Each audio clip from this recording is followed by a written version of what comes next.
Bismillahirrahmanirrahim. Assalamualaikum warahmatullahi wabarakatuh. Alhamdulillahirabbil alamin. Alhamdulillahilladzi arsala rasulahu bil huda wa dinil haq liyuzhirahu 'alad dini kullihi wa kafa billahi syahida. Asyhadu an la ilaha illallah wahdahu la syarika lah wa asyhadu anna Muhammadan abduhu wa rasuluhu la nabiyya ba'dah. Allahumma salli wa sallim wa barik ala sayyidina wa habibina wa nabiyyina Muhammad wa ala alihi wa sahbihi wa man tabi'ahu ila yaumiddin. Nahmadullaha ta'ala wa nashkuruhu la in syakartum la azidannakum wa la in kafartum inna azabi lasyadid. Qala Allah ta'ala fil Qur'anil Karim, a'udzu billahi minasy syaithanir rajim. Bismillahirrahmanirrahim. Wal 'asr innal insana lafi khusr illa alladhina amanu wa 'amilus shalihat wa tawasaw bil haqq wa tawasaw bis sabr. Wa qala ta'ala alam nashrah laka sadrak wa wada'na 'anka wizrak alladhi anqadha dhahrak wa rafa'na laka dhikrak fa inna ma'al 'usri yusra inna ma'al 'usri yusra fa idza faraghta fansab wa ila rabbika farghab. Shadaqallahul azim. Teman-teman semuanya, anak muda Kota Bandung, jamaah tetap sharing time atau sharing night Rabu malam yang dirahmati Allah Subhanahu wa taala. Semua orang di dalam kehidupan dunia itu pernah atau bahkan sering merasakan lelah. Karena dunia ini adalah tempat orang bermujahadah. Semuanya diraih dengan mujahadah. Gak ada yang didapatkan di dunia ini dengan cara yang mudah. Karena tabiat dari dunia itu adalah tempat bersusah payah. Fitrahnya dunia adalah tempat orang bercocok tanam, bukan memetik hasil. Yang namanya bercocok tanam, kalau kita melihat pada kehidupan para petani atau para pekerja di ladang, di sawah, di kebun, maka kita akan melihat akan melihat kelelahan, keletihan dan kesusah payahan yang luar biasa. Itulah tabiat dunia. Berbeda dengan tabiat di surga. Di surga itu semuanya akan didapatkan dengan cara yang mudah. Bahkan sebagian riwayat mengatakan seorang perempuan di surga apabila inginkan seorang anak, maka Allah Subhanahu wa taala akan memberikan anak kepadanya saat itu juga tanpa harus bersusah payah mengandung selama 9 bulan. Saat ini pengen punya anak dengan spesifikasi tertentu, maka saat ini juga dia akan diberikan anak bayi tanpa harus mengandung 9 bulan lamanya. Tanpa harus susah-susah menyusui. Allah akan datangkan untuk dia bayi yang dia sukai, kemudian Allah datangkan orang-orang yang akan pelayan-pelayan yang akan merawat dan membesarkan bayi itu untuk dia. Karena di sana dia adalah seorang ratu yang tidak perlu lagi bersusah payah. Di surga itu ketika seseorang menginginkan makanan, maka Allah Subhanahu wa taala mendatangkan untuknya makanan dengan cara yang sangat mudah. Bahkan ketika dia menginginkan buah-buahan, maka pohon itu akan menunduk untuknya sehingga dia bisa memetik buahnya tanpa harus bangun dari tempat duduknya jika dia menginginkan itu. Tetapi kalau dia menginginkan sesuatu yang lebih, misalnya dia ingin berjalan-jalan di kebun-kebun di antara banyak kebun surga, lalu dia ingin merasakan memetik pohon sendiri sambil membawa keranjang-keranjang yang indah, maka Allah juga akan memperkenankan keinginannya. Kaifa yasha, sebagaimana yang dia inginkan. Berbeda dengan dunia. Di dunia, apapun yang kita inginkan itu harus melalui mujahadah, melalui ikhtiar. Bahkan ketika kita ingin menjadi orang yang sekedar tidur-tiduran pun, Allah Subhanahu wa taala mentakdirkan tidur pun lelah. Tidur aja capek. Duduk capek. Ada orang yang duduknya capek akhirnya dia berdiri. Ya. Ada orang yang capek berdiri akhirnya pengen duduk. Kapan duduknya capek pengen berdiri? Salah satu yang sering saya alamin itu kalau lagi naik pesawat.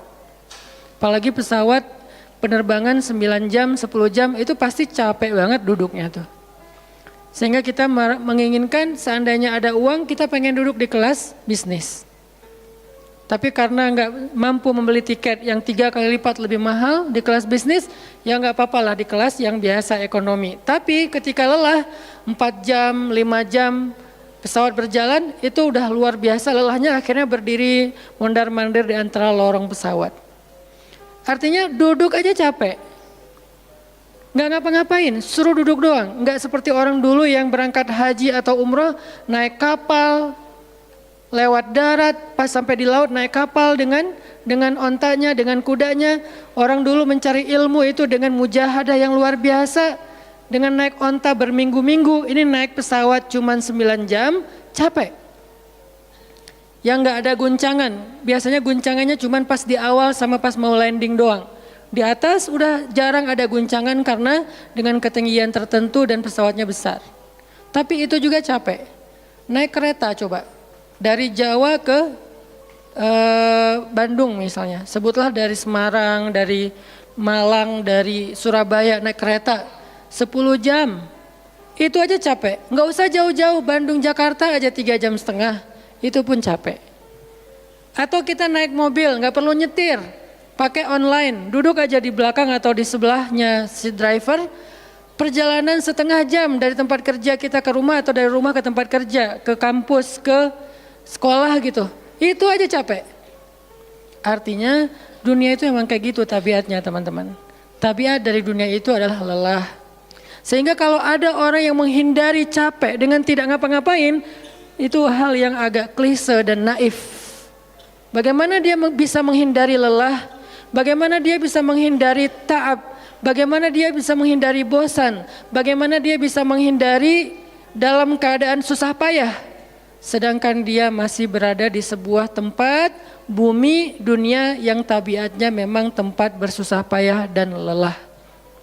Satu-satunya cara menghindari lelah yang tidak perlu lagi bersusah payah itu hanyalah masuk surga. Tetapi kan itu tidak terjadi sekarang, kita harus meninggal dulu dan kita belum mau. Ada yang mau meninggal masuk surga sekarang?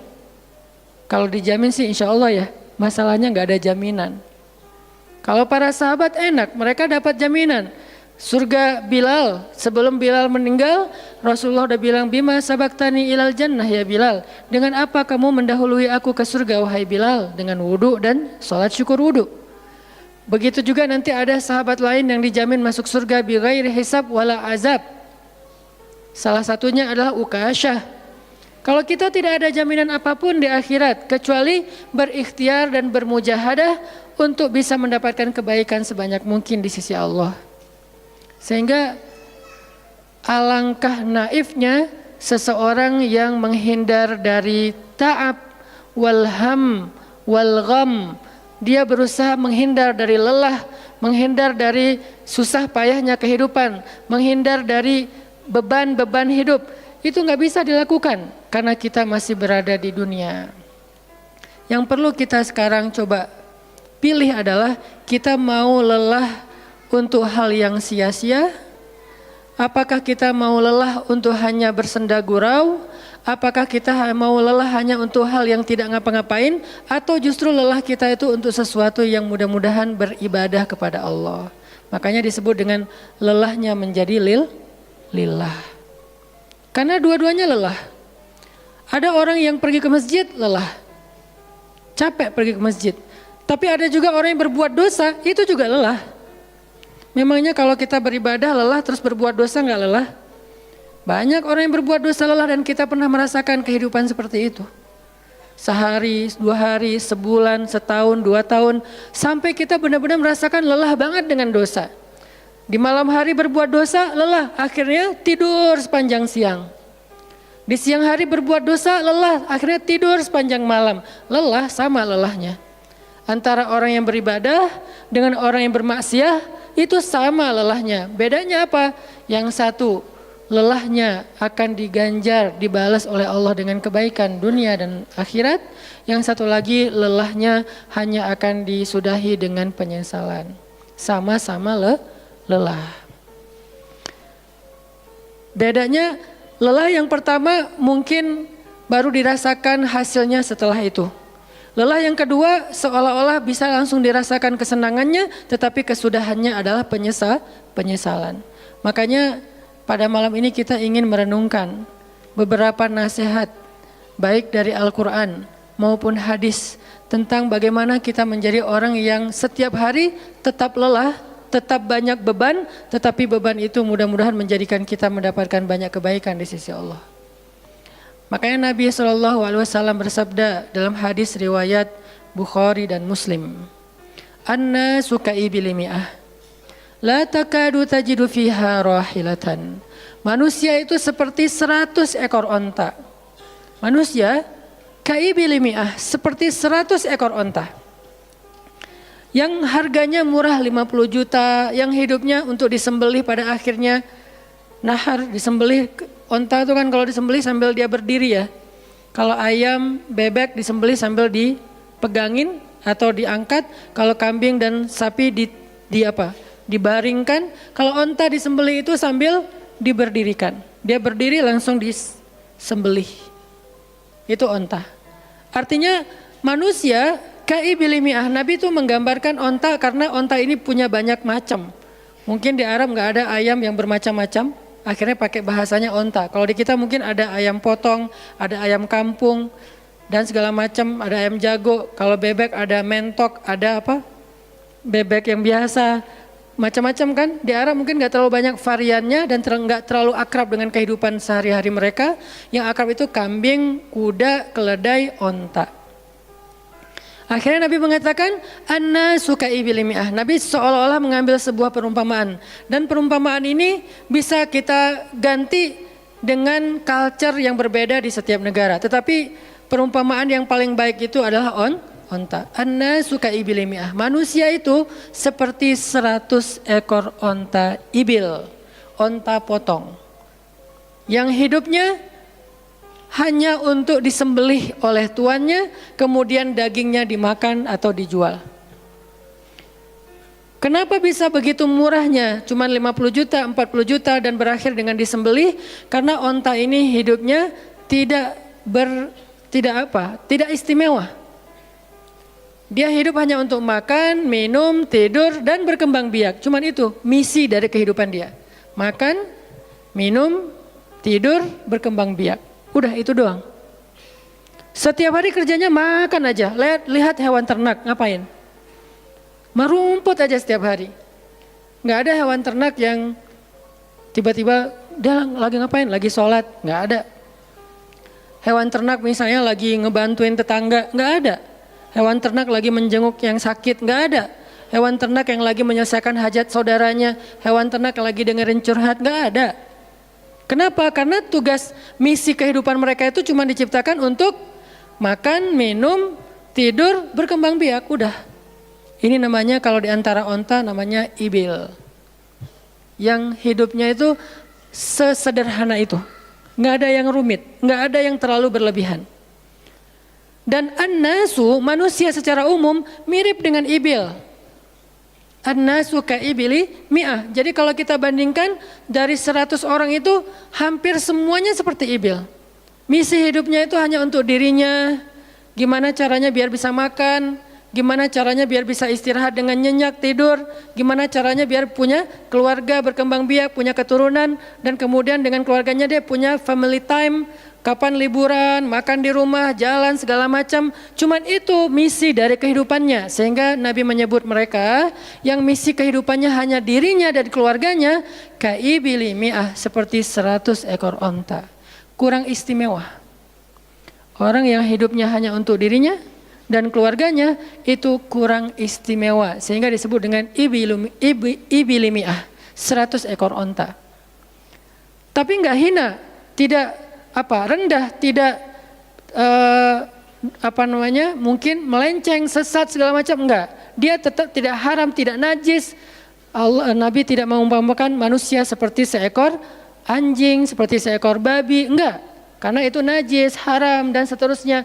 Onta, makhluk yang hewan yang baik, cuman tidak istimewa. Di sini tidak ada judgement. Nabi itu orangnya nggak suka menjudge. Nabi nggak mengatakan manusia ini semuanya misalnya dengan kalimat celaan, keledai, enggak. Manusia ini misalnya hewan yang najis, enggak. Nabi mengatakan an-nasu kaibil mi'ah, manusia itu seperti 100 ekor onta. La takadu tajidu fiha rahilatan.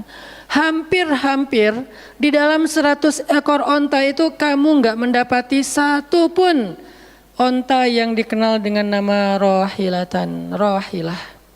Rahilah itu dari kata rihlah. Rihlah itu udah jadi bahasa Indonesia, rihlah. Kemudian di Inggris-Inggriskan jadi traveling, trip, segala macam. Rahilah dari kata rihlah. Apa itu rahilah? Onta yang bertugas untuk membawa beban tuannya dalam perjalanan panjang, baik itu berdagang maupun berperang. Dia punya misi lain selain makan, minum, berkembang biak terus dipotong. Enggak, misinya lebih keren. Apa? Membawa beban. Membawa beban tuannya. Itulah rahilah. Sehingga punggungnya adalah punggung yang berkah karena di atas punggung itu ditaruhkan beban terus menerus oleh tuannya. Berangkat bebannya apa, pulangnya beban apa. Karena orang dulu kalau berangkat berniaga, berdagang ke luar negeri itu tuh bukan berangkat bawa beban, pulang nggak bawa apa-apa karena udah diuangkan, enggak. Mereka barter konsep perdagangannya. Kalau berangkatnya bawa kain, pulangnya nanti bawa karpet. Berangkatnya bawa gandum, pulangnya nanti bawa sutra misalnya. Tetap aja ada beban karena mereka berangkat jual misalnya ke Syam, dari Mekah ke Damaskus. Nanti pulangnya dari Damaskus ke Mekah bawa lagi barang-barang Damaskus yang bisa dijual di Mekah. Pas berangkat bawa barang Mekah yang bisa dijual di Damaskus, pas pulang membawa barang Damaskus yang bisa dijual di Mekah. Li'ilafi Quraisy ilafihim rihlatash syita'i was-saif. Rihlah syita'i was-saif. Mereka melakukan rihlah pada musim dingin dan musim panas. Itulah ilafu Quraisy, kebiasaan orang-orang Quraisy. Ilafu Quraisy, kebiasaan tradisi orang Quraisy. Apa tradisinya?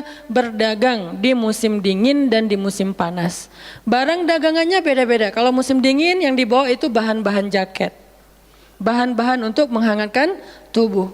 Bahan-bahan yang kalaupun dia bawa makanan yang biasa dimakan di musim dingin yang menghangatkan tubuh. Kayak misalnya jenis bubur di Arab itu ada namanya adas. Dan itu disebutkan di dalam Al-Quran, di Al-Baqarah. Wa adasiha wa basaliha, ada adas, ada bawang. Adas itu salah satu makanan kesukaan orang Arab di musim dingin. Karena kalau makan adas kayak bubur gitu, dia badannya menjadi hangat. Jadi kayak menghangatkan tubuh gitu. Artinya syita'i was-saif, di musim dingin dan di musim panas, dua-duanya ada barang yang didagangkan. Dan itu adalah ilafu Quraisy, kebiasaan tradisi orang-orang Quraisy. Rihlah. Siapa yang akan dibawa rihlah? Apa yang akan membawa barang dagangan mereka ketika rihlah? Namanya onta rahilah. Onta yang mengangkut beban barang tuannya. Rahilatan. Sehingga onta ini adalah onta yang lebih kuat fisiknya. Onta ini onta yang lebih tangguh perjalanan walaupun mengalami badai. Onta ini onta yang lebih kuat ingatannya sehingga dia menghafal jalan yang dilaluinya. Walaupun terjadi badai dia nggak tersesat. Jarang onta rahilah tersesat. Biasanya yang tersesat itu ibil. Ibil kalau ditaruh di tengah padang pasir, terjadi badai, terus bekas jalannya ketutup dengan pasir, dia bingung. Itu ibil. Sehingga kalau kita baca cerita-cerita tentang orang yang tersesat di padang pasir, rata-rata istilahnya kalau enggak jamal ya ibil. Kalaupun ada onta rahilah yang tersesat berarti badainya parah banget. Kalau ada hadis onta rohilah tersesat berarti badainya parah banget. Artinya rohilah ini ingatannya kuat. Dia kalau lewat satu jalan, setahun kemudian lewat lagi dia masih hafal. Itu rohilatan. Dalam teknologi sekarang kita nyebutnya dengan map. Ada banyak platform aplikasi map digital yang membuat kita bisa menghafal jalan. Dan diupdate terus, jalan ini sekarang macet segala macam. Rohilatan punya kemampuan membaca jalan walaupun mungkin berbeda dengan teknologi sekarang. Itu namanya rohilatan. Ini kata Nabi, la takadu tajidu fiha rohilatan. Manusia itu seperti 100 ekor onta. Dan di antara 100 ekor onta itu atau 100 orang itu hampir kamu tidak mendapati satupun yang bernama rohilatan yang mampu mengangkat beban lebih. Sehingga di sini Nabi SAW seolah-olah mengajarkan kita, memotivasi kita agar belajar menjadi rohilah. Manusia itu baru istimewa kalau dia menjadi rohilah, kalau dia mengangkut banyak beban, kalau dia menjadi orang yang paling banyak bermanfaat untuk orang lain. Makanya muncullah hadis, khairun nas anfa'uhum linnas, inna ahabban nasi ilallah anfa'uhum linnas. Dua riwayat hadis yang berbeda. Sebaik-baik manusia, kalau dalam analogi yang pertama, sebaik-baik onta adalah rohilatan. Bukan ibil, bukan nakoh, bukan jamal. Sebaik-baik onta rohilatan. Kenapa kok rohilatan? Karena dia yang paling bermanfaat, soalnya dia yang paling banyak mengangkut beban. Sehingga dengan analogi tentang onta rohilah, kita menerjemahkan hadis khairun nas, sebaik-baik manusia dengan istilah khair. Arti khair itu memberi lebih, arti khair itu bermanfaat. Khairun nas anfa'uhum linnas, sebaik-baik manusia yang paling bermanfaat untuk orang lain. Dalam riwayat yang lain, inna ahabban nasi ilallah, sesungguhnya orang yang paling dicintai Allah di antara manusia, anfa'uhum linnas, yang paling bermanfaat untuk orang lain. Itu yang paling dicintai Allah di antara manusia.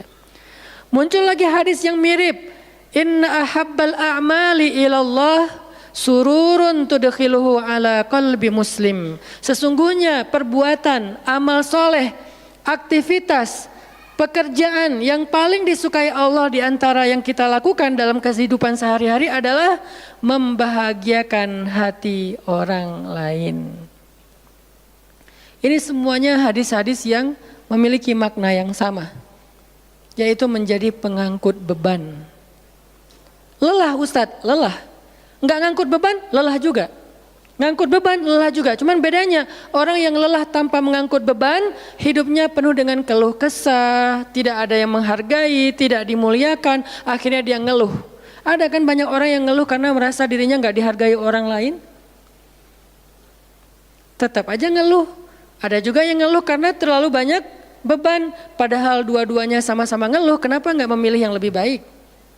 Memangnya kalau kita nggak ngangkut beban, kita nggak akan berkeluh kesah, ngeluh. Ngeluhnya mungkin bukan capek, ngeluhnya nggak ada yang hargai. Dan itu udah sunnatullah, kalau kita pengen dihargai, pengen dimuliakan, kita harus menjadi orang yang paling rohilah, yang paling banyak ngangkut beban. Nggak bisa kita jadi ibil tapi pengen diperlakukan seperti rohilah, itu nggak bisa. Kita tuh ibil, hidupnya untuk diri sendiri, nggak bantu siapa-siapa, nggak peduli dengan siapa-siapa, harta kita nggak bermanfaat untuk orang lain, pikiran kita nggak bermanfaat untuk orang lain, lisan kita tidak bermanfaat untuk orang lain, wawasan kita tidak bermanfaat untuk orang lain, apalagi tenaga kita nggak bermanfaat untuk orang lain, skill kita nggak bermanfaat untuk orang lain, semua tentang diri kita hampir tidak bermanfaat untuk orang lain, lalu kita ingin dihargai seperti orang yang paling bermanfaat. Ini naif, klise, nggak ada seperti ini, bukan sunnatullahnya.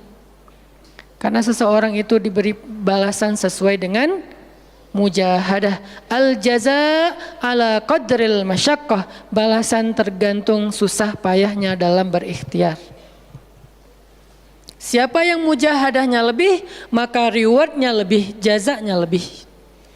Jadi saya kadang-kadang ngerasa, dulu saya juga pernah merasa kayak gitu. Kenapa kok dia dihormati saya enggak? Kita enggak boleh cemburu tanpa alasan. Seolah-olah misalnya harusnya hormati semua orang dong, enggak bisa. Itu udah fitrah manusia dan sunatullah dalam kehidupan di dunia. Kalau kita pengen dihormati orang, kita harus menjadi rohilah. Kalau kita pengen dihargai orang, kita harus jadi rohilah. Nggak bisa kita berharap dihargai oleh pasangan kita atau calon pasangan kita, tapi kita nggak punya tanggung jawab. Nggak bisa. Kalau teman-teman pengen dihargai oleh pasangan halalnya, teman-teman harus mengangkat tanggung jawab yang lebih berat daripada dia. Kalau dia yang capek, kita leyeh-leyeh aja di rumah, tapi kita minta dihargai, saya kan suami. Suami itu bukan status, suami itu peran. Ada orang dia jenis kelaminnya perempuan, tapi dia suami. Kenapa? Karena dia mengambil peran laki-laki. Dan itu saya melihat banyak perempuan seperti ini, hebat dan memalukan bagi suaminya. Di beberapa tempat saya melihat suaminya di pagi hari nggak kerja, cuma nongkrong-nongkrong aja di warung, ngopi juga itu ada uangnya, giliran untuk nafkah keluarga dia nggak punya uang, untuk ngopi, untuk rokok dia punya uang, untuk anaknya nunggak sekolahnya, untuk anaknya makanannya seadanya, sehingga karena ini udah berjalan bertahun-tahun, akhirnya istrinya udah nggak sanggup lagi berharap kepada dia, minta cerai juga nggak dicerai-ceraikan, akhirnya istrinya ikhtiar sendiri, istrinya jadi pembantu rumah tangga, istrinya jadi kerja ke luar negeri. Saya beberapa kali ke Hong Kong, hampir tiap 4 bulan sekali ke Hong Kong, dan selalu mendengar cerita teman-teman di Hong Kong, para pejuang-pejuang di Hong Kong itu kan 99%-nya perempuan ya. Hong Kong itu 99% lebih perempuan. Beda kan sama Taiwan, Korea itu laki-laki dan perempuan agak imbang lah. Tapi kalau Hong Kong itu bisa dibilang dari 100 pekerja 99 orangnya bahkan lebih adalah perempuan. Dan semua mereka punya masalah yang hampir sama di negerinya, di kampungnya. Masalahnya mereka terpaksa untuk berangkat ke luar negeri karena ada yang demi membiayai sekolah anak-anaknya, single parent. Kemana suaminya? Suaminya pergi dan tidak bertanggung jawab. Atau suaminya ada tapi tidak mampu mencari nafkah. Terpaksa dia kerja ke luar negeri dengan segala macam resiko. Dan banyak banget kasus di Hong Kong. Siapa juga yang mau jauh-jauh dari keluarganya, apalagi punya anak masih kecil ya. Kemarin kita baru dengar cerita seorang anak yang harus merawat ayahnya yang sakit kanker gara-gara di rumahnya nggak ada siapa-siapa, ibunya berjuang di luar negeri. Kenapa? Karena suaminya sakit. Kalau ini masih bisa kita pahami lah. Tapi kemana pamannya misalnya? Kemana misalnya kakaknya? Nggak tahu punya kakak atau gimana? Nggak tahu kondisi pamannya. Yang jelas bahwa ternyata kita itu dihargai itu bukan karena kita berstatus suami. Kita dihargai karena kita berperan sebagai suami, bukan berstatus sebagai suami. Kalau suami pengen dihargai, ambillah peran suami. Laki-laki pengen dihargai, ambillah peran laki-laki. Apa peran laki-laki? Tanggung jawab. Ambil sebanyak mungkin.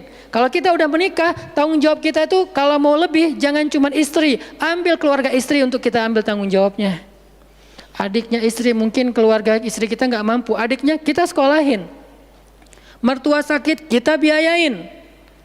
Nanti siapa lagi? Keluarga besarnya ada masalah, kita biayain, kita hutangin. Kalau misalnya kita nggak sanggup memberikan hadiah atau sedekah, ambil amanah, tanggung jawab itu ambil semampu kita. Itulah contoh Rasulullah SAW. Makanya Nabi ketika sudah menikah dengan Khadijah, yang tinggal di rumah Nabi itu bukan cuma anak kandung beliau, ada anak angkatnya Zaid bin Harithah, ada sepupunya Ali bin Abi Thalib. Ada banyak lagi keluarga besar Khadijah yang tinggal bersama Nabi. Sehingga rumah Nabi itu adalah rumah yang banyak sekali orang-orang yang ditampung oleh beliau. Itu yang disebut dengan anfa'uhum linnas, ambil tanggung jawab yang besar. Sehingga Khadijah itu respect banget sama sosok Nabi Muhammad. Bahkan sebelum Nabi dapat wahyu, sehingga gak disebut Nabi, respect sama sosok seorang Muhammad. Apalagi setelah beliau dapat wahyu, beban beliau bukan lagi keluarganya sekarang, beban beliau adalah umatnya. Yang diurus oleh Nabi bukan lagi keluarga sekarang setelah dapat wahyu, umat. Dan umat di sini lintas nasionalisme. Ada yang datang dari Persia, namanya Salman Al-Farisi. Ada yang datang dari Romawi, namanya Suhaib Ar-Rumi. Ada banyak sahabat-sahabat yang lintas kabilah, bukan hanya orang Quraisy. Ada yang datang dari Yaman, termasuk Sumayyah dengan Yasir, keluarga yang pertama syahid dalam Islam. Ini dari Yaman. Kemudian pindah lagi ke Madinah yang bukan orang-orang Quraisy. Di sana ada Bani Mudhar, dari kabilah Aus dan Khazraj. Nanti berkembang lagi sampai ke Asia, Eropa dan seterusnya. Inilah bebannya Rasulullah sallallahu alaihi wasallam. Sehingga Allah menyebutnya dengan istilah rahmatan lil alamin. Rahmah. Tahu arti rahmah? Rahmah itu kasih sayang. Maksud kasih sayang memberi sayang. Kasih sayang, bukan minta disayangi. Jadi kalau kita mau berkasih sayang, ya kasih sayangnya, jangan sayangi saya dong. Itu bukan kasih sayang, namanya terima sayang. Bukan kasih sayang, terima sayang, minta sayang. Itu namanya bukan rahmah, bukan mawaddah. Yang namanya rahmah, kasih sayangnya. Kalau kita nggak punya sayang, berarti kita nggak punya rahmah. Apa bentuk sayang kita? Perhatian. Apa bentuk sayang kita? Perasaan. Apa bentuk sayang kita? Dengan harta. Itu sayangnya. Dan Nabi, wa ma arsalnaka illa rahmatan lil alamin. Tidaklah kami mengutus engkau Muhammad kecuali untuk menjadi kasih sayang kepada alamin. Arti rahmah dalam tafsiran yang lebih luas, menyelesaikan hajat manusia seluruh alam. Seluruh alam. Itulah kenapa Nabi Muhammad menjadi orang yang paling mulia. Karena yang diambil bebannya itu bukan satu keluarga Khadijah. Bebannya itu bukan satu kota Makkah. Bebannya itu bukan cuma orang Arab. Alamin. Sehingga Allah mengatakan, wa rafa'na laka dzikrak. Kami angkat engkau menjadi manusia yang paling mulia. Karena beban yang diambilnya paling berat. Apa beban Nabi? Apakah cuma ceramah? Enggak cuma ceramah. Kalau cuma ceramah gampang. Saya pernah menjadi penceramah dan saya pernah menjadi programmer dalam dakwah. 8 tahun saya ceramah di Bandung. Gampang banget. Dan kalau mau nyaman jadi ustadz, mending saya jadi penceramah aja. Gampang banget. Diundang-undang, Ustadz mau dijemput? Ya jemput dong, jemput. Ya, Ustadz kan dijemput, jarang kita jalan sendiri, seringnya dijemput. Dan karena dia pengen memuliakan kita, dia cari di tempat itu siapa yang punya mobil paling bagus untuk menjemput Ustadz. Kalau di kampung, cari siapa yang punya mobil baru, yang tahun misalnya 2018 lah, kalau nggak ada 2019, saya punya, ya udah pinjam ya untuk jemput Ustadz. Oh boleh, saya senang, jemput. Kalau perlu yang punya mobilnya sekaligus jadi supirnya, jemput Ustadz. Enak jadi penceramah. Jemput, tunggu di depan rumah, nggak langsung ketok. Kenapa? Nggak enak mau ngetok, biar Ustadznya santai aja. Ustadznya keluar, dibukain pintu. Terserah mau duduk di depan, duduk di tengah. Kalau Ustadznya duduk di tengah, nggak ada yang di sebelahnya, kosong. Mau goler-goler, mau jungkir balik, bebas. Ustadz. Saya pernah ngalamin masa kayak gitu. 8 tahun, mudah banget, diundang-undang, semua wajah tersenyum, nggak ada yang cemberut, namanya juga Ustadz.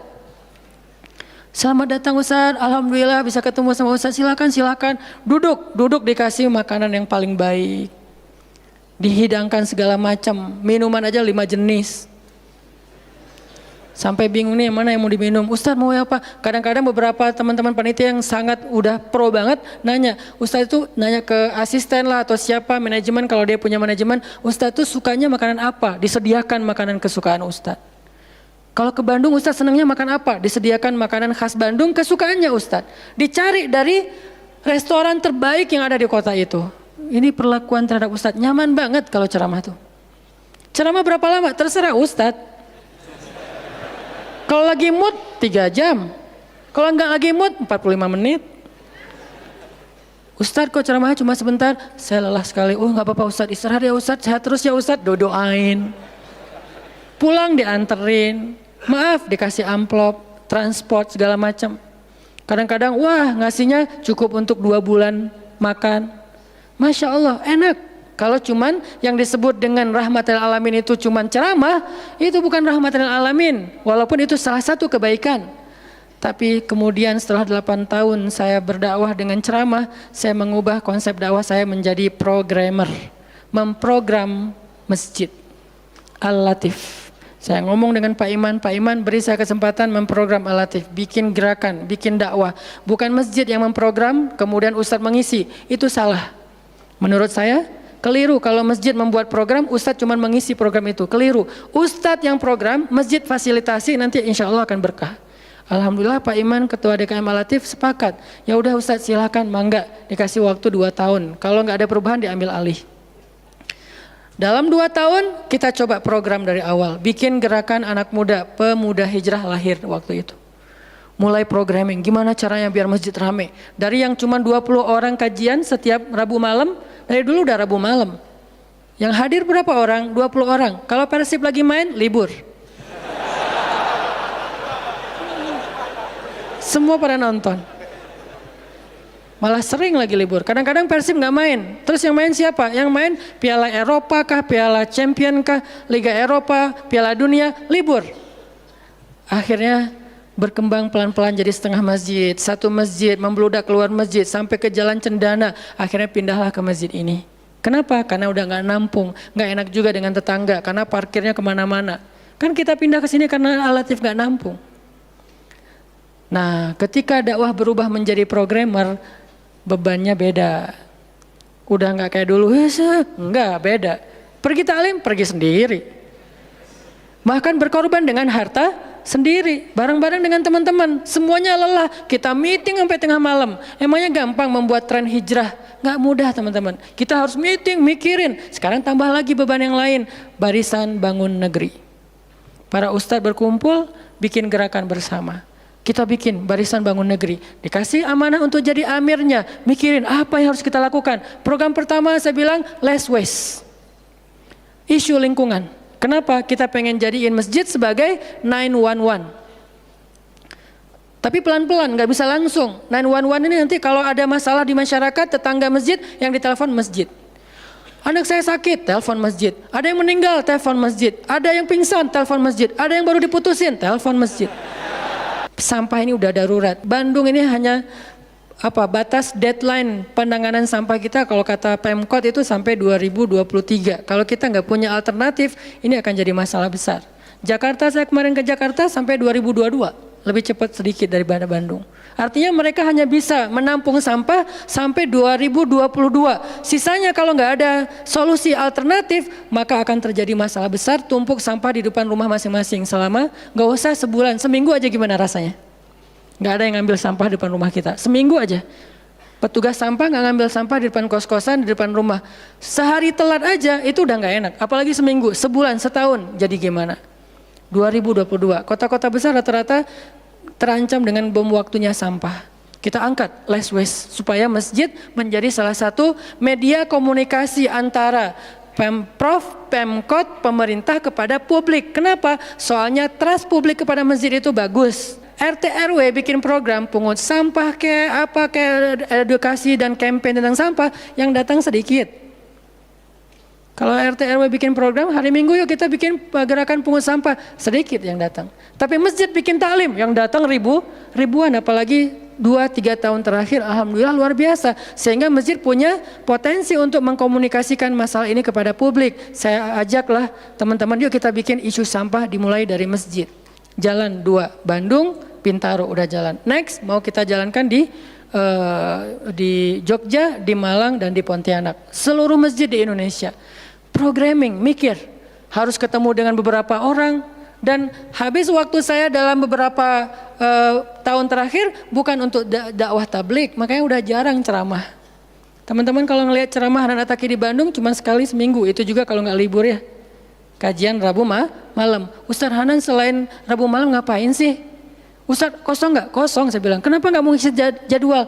Kosong dari taklim tapi nggak kosong dari aktivitas. Sehari meeting bisa 5 kali. Dulu saya pernah yang kalau bahasa teman-teman tuh ngeprank jamaah, bukan ngeprank sebetulnya. Katanya Ustaz nggak datang, tiba-tiba datang kan? Itu tuh meeting 5 kali sehari, dari pagi, siang, sore, menjelang maghrib, baru beres isya. Meeting dengan siapa aja Ustaz? Banyak hal yang harus kita bereskan untuk bisa memunculkan satu program kecil. Akhirnya beres isya, saya bilang masih ada jamaah enggak? Sebagian udah pulang Ustaz, tapi yang lain masih pada nunggu, kasihan. Ya udah saya jalan aja ke sini naik motor, sampai di sini isya baru ngisi kajian. Artinya ternyata bebannya beda. Tapi rohilatan, itu yang disebut dengan dakwahnya Nabi. Saya baru mengambil sebagian kecil dari banyak varian dari dan instrumen dakwah Nabi itu cuma sebagian kecil, memprogram, baru masjid. Nabi itu alamin loh. Gimana mengubah kota Makkah yang dulunya kemusyrikan merajalela, perzinahan merajalela, kemudian anak perempuan dibunuh karena dianggap membawa sial, riba luar biasa, banyak yang dibunuh gara-gara gak mampu membayar hutang, dan perbudakan, dan banyak lagi masalah sosial. Bukan hanya masalah akidah dan ibadah. Akidah dan ibadah itu adalah inti masalahnya, kemudian merembet ke masalah sosial, biasanya kayak gitu. Kalau akidahnya melenceng, biasanya sosialnya rusak. Walaupun gak selalu kayak gitu juga sih. Karena ada di beberapa negara yang akidahnya mereka syirik, tapi sosialnya bagus. Walaupun ada problem sosial lain yang mungkin gak perlu dibahas di sini. Yang jelas awalnya berawal dari kemusyrikan. Kemudian berkembang menjadi masalah ekonomi, sosial, dan seterusnya. Nabi menyelesaikan masalah kota Mekah. Gimana caranya? Mekah yang tadinya kota yang jahiliyah menjadi kota Islamiyah, kota yang Rabbaniyah, kota yang penuh dengan kebaikan. Madinah yang tadinya kota yang penuh dengan sampah, Yathrib berubah menjadi kota Munawwarah. Sekarang udah nyampah lagi. Di zaman Nabi itu benar-benar Madinah Munawwarah. Sekarang mungkin nggak sebagus di zaman Nabi, cuman bangunannya doang yang megah, tapi secara lingkungan, secara sosial nggak sebaik zaman dulu lah. Kalau bangunan itu kan bukan indikasi peradaban ya. Karena kita pernah mengalami masa peradaban Islam yang keren, nggak ada tuh bangunan pencakar langit seperti Dubai. Kita di Dubai bangunan pencakar langit, tetapi secara peradaban ada masalah di Dubai, terutama masalah sosial. Di Arab Saudi masalah lingkungannya luar biasa, salah satu penghasil sampah 10 besar di dunia. Kalau untuk masalah sampah organik termasuk 5 besar di dunia. Artinya makan sering dibuang-buang. Makanya sampah organiknya paling banyak, waste-nya paling banyak. Itu yang diselesaikan oleh Nabi di kota Mekah dan Madinah. Kemudian berkembang di kota-kota lain sampai ke Irak, sampai ke Syam, sampai ke Mesir, sampai ke Eropa, sampai ke Turki, sampai ke Afrika, bahkan sampai ke Nusantara. Rahmatan lil alamin. Rahmah bukan cuma ceramah. Kalau ceramah, Nabi lebih jago dari siapapun. Orang siapapun yang berceramah itu kopas dari Nabi kan? Ada yang ceramah nggak kopas dari Nabi? Nggak ada. Kopas dari Nabi Musa? Enggak, kecuali diriwayatkan dari Nabi Muhammad, kemudian baru Nabi Muhammad meriwayatkan dari Nabi Isa dan Nabi Musa. Semuanya kopas, copy paste dari Rasulullah SAW. Artinya kalau mau ceramah, bahan Nabi itu banyak banget. Dan kalau Nabi mau ceramah, yang ngundang pasti banyak banget. Jadilah Nabi dai sejuta umat. Capek pasti setiap hari 5 kajian. Nabi lagi di mana? Lagi di Syam. Sampai 2 tahun ke depan jadwal ceramah penuh. Kalau Nabi mau kayak gitu. Tapi ternyata Nabi bukan cuma ceramah, memprogram umat. Ada yang masalah datang ke Nabi, ya Rasulullah, saya diceraikan oleh suami saya dengan bahasa kamu bagi saya seperti ibu saya, zihar. Nabi bingung nih, gimana nih zihar? Kok suaminya gitu banget sih sama dia? Ya udah, berarti kamu sudah diceraikan oleh suamimu. Sabar ya, dinasihati, disabar-sabarin sama Nabi. Dia pulang turun ayat surat Al-Mujadalah tentang bab zihar. Ada lagi yang datang rame, dia yang salah, saya yang salah, dia yang salah. Akhirnya didamaikan sama Nabi. Nabi mau takbir nih, pergi ke masjid mau sholat berjamaah, mau takbir.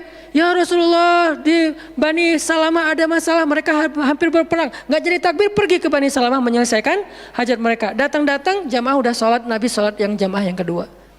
Artinya rahmah, ngambil beban umat.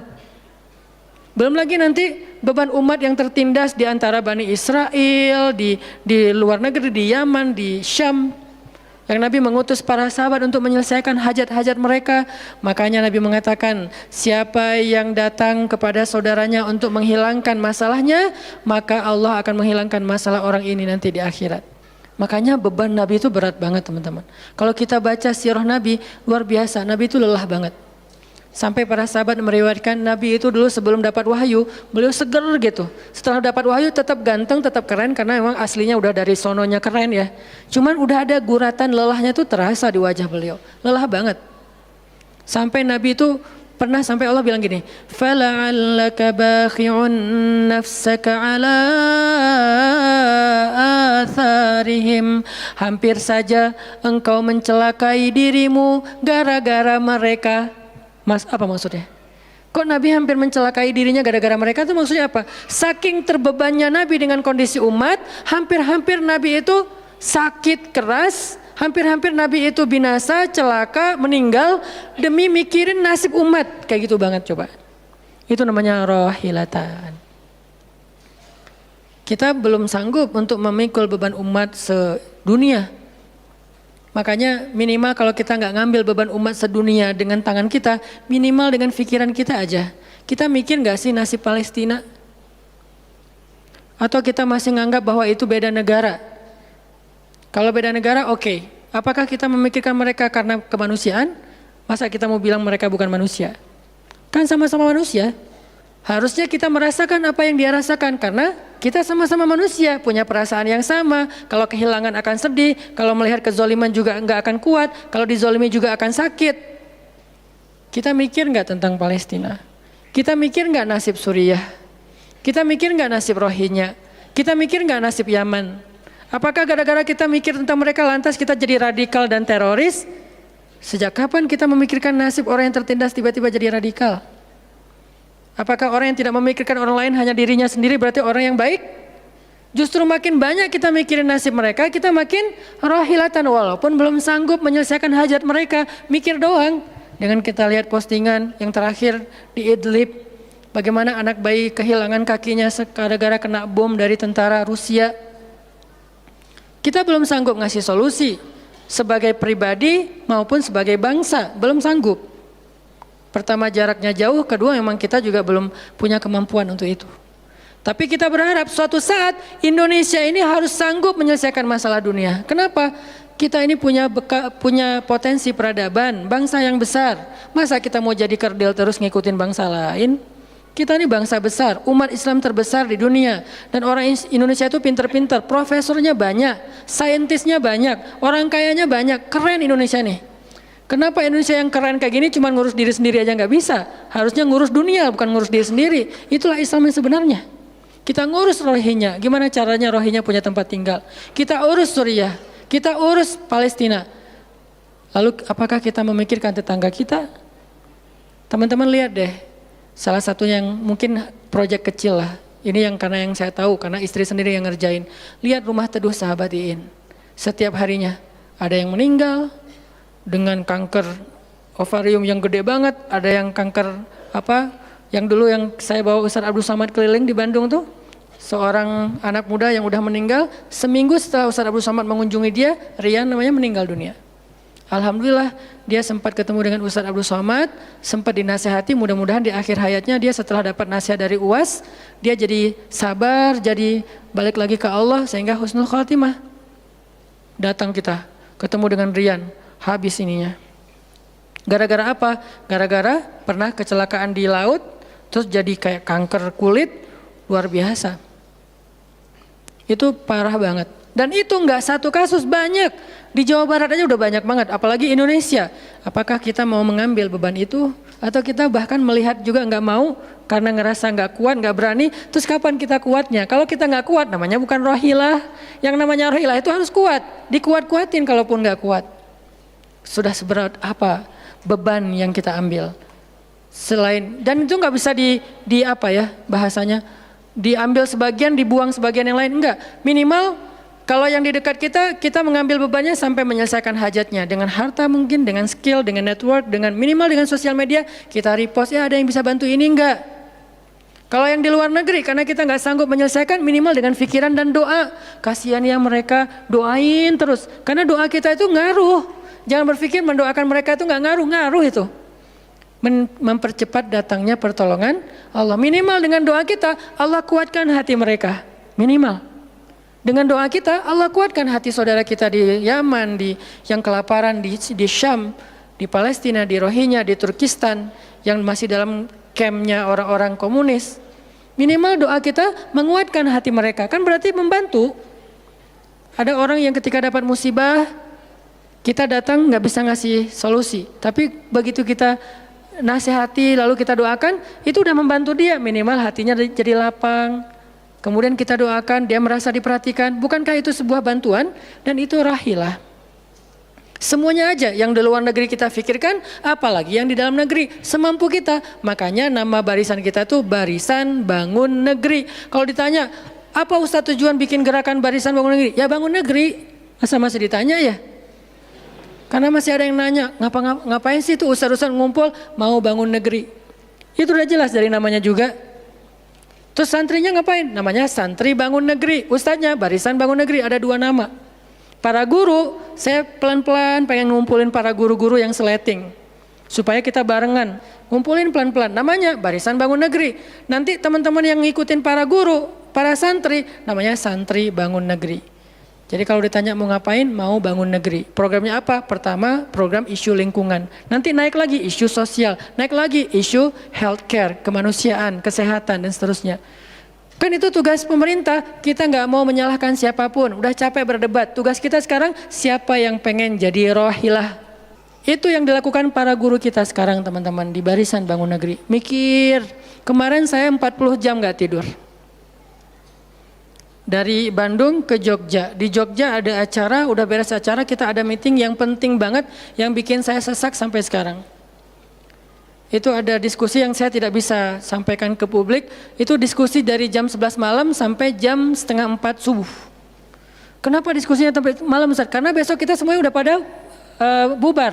Udah pada pulang masing-masing ke negerinya sehingga nggak sempat ketemu. Ketemunya kita cuman malam Selasa. Selasa subuh pesawatnya udah mulai ada yang pesawat jam 5, jam 6, jam 7. Jadi malam itu harus kita selesaikan meeting kita. Meeting lah kita sampai jam setengah 4 subuh. Beres meeting langsung ke bandara. Saya dengan salah satu ustadz ke bandara berdua naik flightnya pas bareng. Belum selesai tadi meetingnya, meeting lagi di pesawat. Dari Jogja ke Jakarta. Di Jakarta saya ketemu dengan beberapa teman-teman yang pengen mendukung program pesantren yang sedang kita dari setahun yang lalu ingin kita buat. Tapi juga belum cukup untuk membebaskan lahan. Karena kita butuh 15 M membebaskan lahan. Alhamdulillah udah terkumpul sekitar 2 M. Masih jauh dari target. Baru membebaskan lahan. Belum membangun.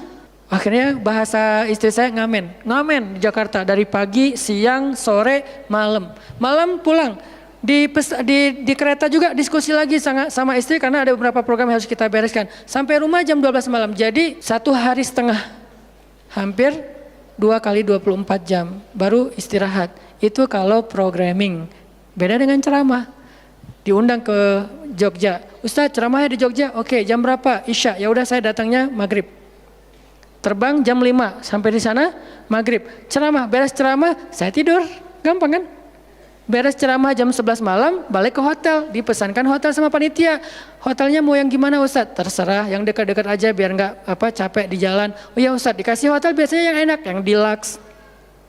Masuk ke hotel, mandi air hangat, ya. Beres mandi air hangat, pesan makanan online.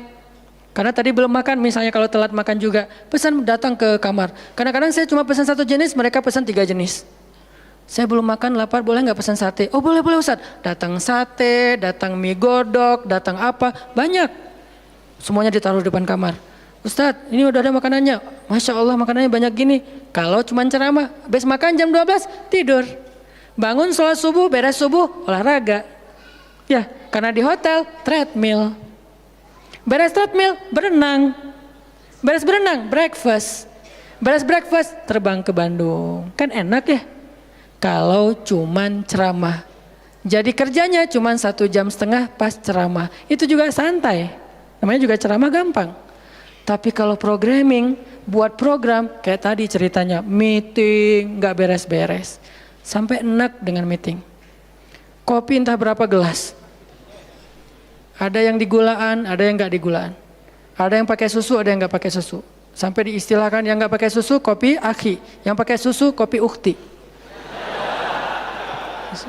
Semua jenis kopi.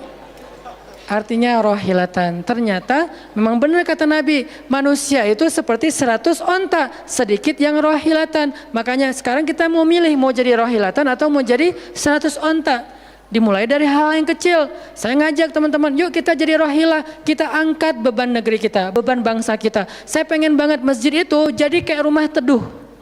Sekarang yang menjalankan pasien kanker kurang mampu se-Jawa Barat, salah satunya rumah teduh itu.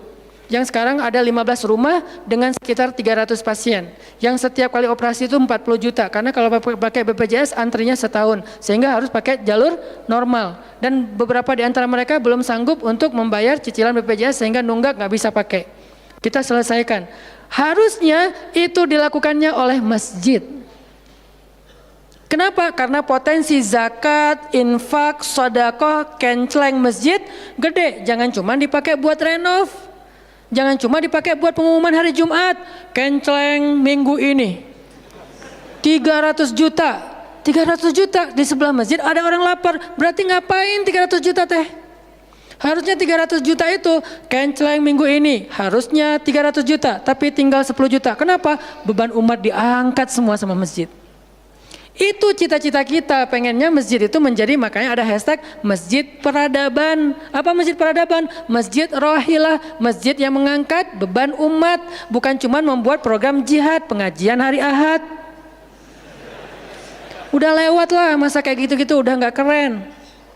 Nih saya tantang masjid-masjid yang ada di Indonesia, jangan hanya fokus dengan taklim. Taklim itu udah banyak dan mudah melakukannya, kurang challenging. Coba masjid mikirin masalah sekitarnya, satu masjid mikirin satu RW kalau masjidnya kecil. Kalau masjidnya masjid kecamatan, mikirin satu kecamatan. Kalau udah beres dengan kecamatannya, nggak ada lagi masalah, pergi ke kecamatan sebelah. Kolaborasi dengan masjid kecamatan sebelah, yuk selesaikan masalahnya.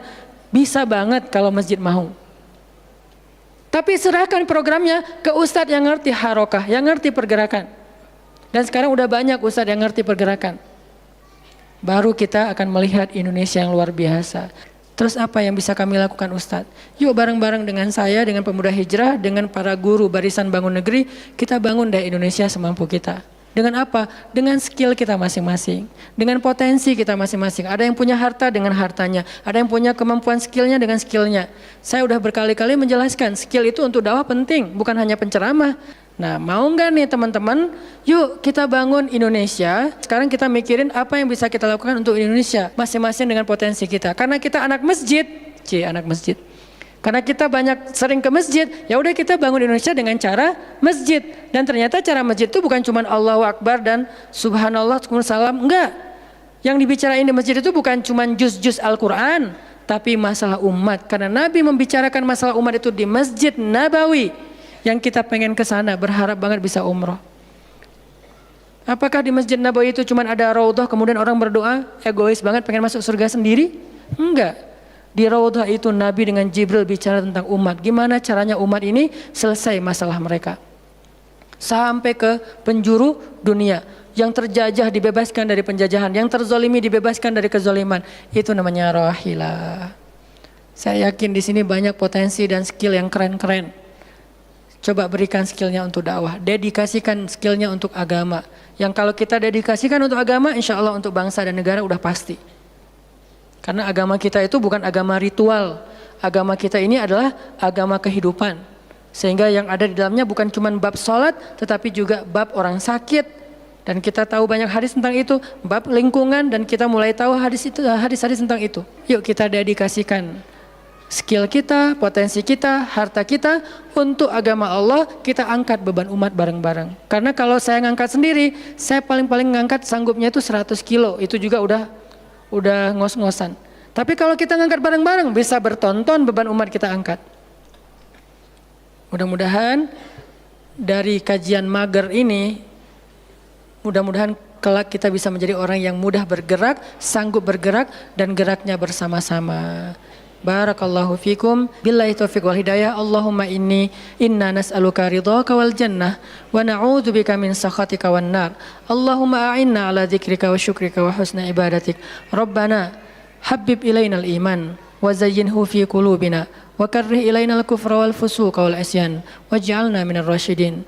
Rabbana atina min ladunka rahmah wa hayyi' lana min amrina rasyada. وهيئ لنا من أمرنا رشدا وهيئ لنا من أمرنا رشدا واجعل لنا من كل ضيق مخرجا ومن كل هم فرجا ومن كل عسر يسرا ربنا آتنا في الدنيا حسنة وفي الآخرة حسنة وقنا عذاب النار وصلى الله على سيدنا محمد وعلى آله وصحبه أجمعين والحمد لله رب العالمين والسلام عليكم ورحمة الله وبركاته.